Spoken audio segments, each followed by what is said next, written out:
अनुग्रह भरे इस अच्छी सुबह में प्रभु के नाम को सारा महिमा और आदर देते हुए नहम्याह की किताब 5वां अध्याय 14वां वचन पढ़कर आपके सामने आत्मिक बातों को प्रस्तुत करना चाहूँगा।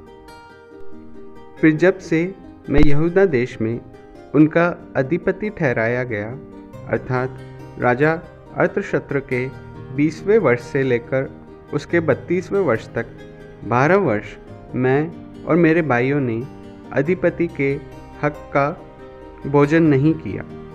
इस पढ़े हुए वचन को आधार मानकर प्रतिफल के बिना प्रयत्न करें, इस विषय में प्रभु में आश्रित होकर हम आज का मनन करेंगे।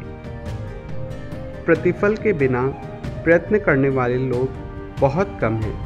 आज के इस युग में नहम्याह के जीवन की गवाही हमें इस बात को सोचने पर मजबूर करती है। नहम्याह ने अपनी जनता की भलाई के लिए सारी सुख सुविधा को त्याग कर शूशन राजधानी से यरूशलेम में आकर एक मजदूर की तरह काम करने का निर्णय लिया।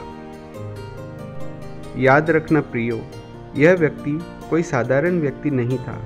यरूशलेम में राज्यपाल के पद पर रहा हुआ व्यक्ति था, लेकिन अधिपति की हक की मजदूरी नहम्याह ने और उसके भाइयों ने नहीं ली।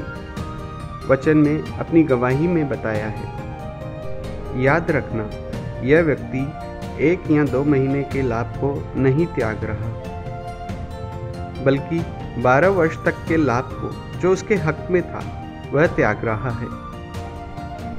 12 वर्ष तो छोड़िए, यदि आज के समय में हमें 2 दिन की मजदूरी दिए बिना भी बर्खास्त कर दिया जाए, तो क्या हम लोग अपने नियुक्त करने वाले के खिलाफ मुकदमा दर्ज कराकर कोर्ट कचहरी के चक्कर लगाने वाले नहीं होंगे? इस दौर के लोगों के लिए एक बात तो पक्की है, प्रतिफल के बिना परमेश्वर के कार्य के लिए प्रयत्न करने वालों को परमेश्वर उनकी रक्षा करेगा और उनका ख्याल रखेगा। अगले वचन में जो 15वां वचन है, इस प्रकार बताता है, परंतु पिछले अधिपति जो मुझसे पहले थे, वे प्रजा पर बाढ़ डालते थे और उनसे रोटी और दाखमधु और इसके साथ 40 शकेल चांदी लेते थे। वरन उनके सेवक भी प्रजा के ऊपर अधिकार जताते थे, परंतु मैं ऐसा नहीं करता था, क्योंकि मैं यहोवा का भय मानता था। प्रिय लोगों, हमारे चारों तरफ हमसे पहले जो अधिकार में थे, उन्होंने क्या किया, उस आधार से हमें काम नहीं करना है। इसके विपरीत परमेश्वर का भय मानते हुए हम अलग बने। हमारे मित्र गणों की अलग अलग तरह की ज्ञान से भरी बातों के अनुसार हम जीवन जीने वाले ना बने, लेकिन हम परमेश्वर के वचन के आधार पर अपने जीवन को जीने वाले हों, क्योंकि हमारा प्रतिफल परमेश्वर है। परमेश्वर प्रतिफल देगा, लेकिन उससे भी बढ़कर गहरी बात यह है जो परमेश्वर ने अब्राहम से कहा, हे अब्राहम, मैं तुम्हारा महान प्रतिफल हूँ। प्रिय लोगों, दिल से प्रयत्न करो, प्रतिफल परमेश्वर की तरफ से उचित समय में हमें मिलेगा।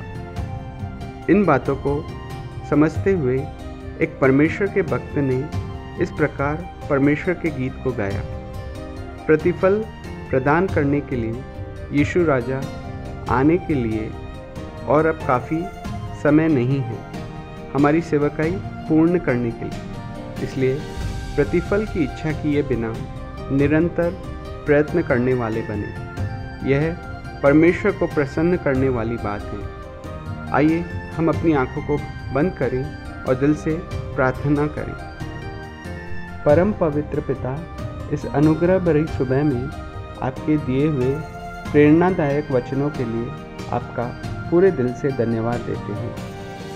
नहम्याह जैसे परमेश्वर के भक्त के जीवन के लिए धन्यवाद, जिसने 12 वर्ष के हक को जानबूझकर त्याग दिया। इसलिए परमेश्वर पिता, यदि हम इस वचन के खिलाफ जाकर अधिकारों को छीनकर जीवन बिताने वाले हों, तो आज इस वचन के अनुसार परमेश्वर को प्रसन्न करने वाला जीवन बिताने वाले होने पाएं।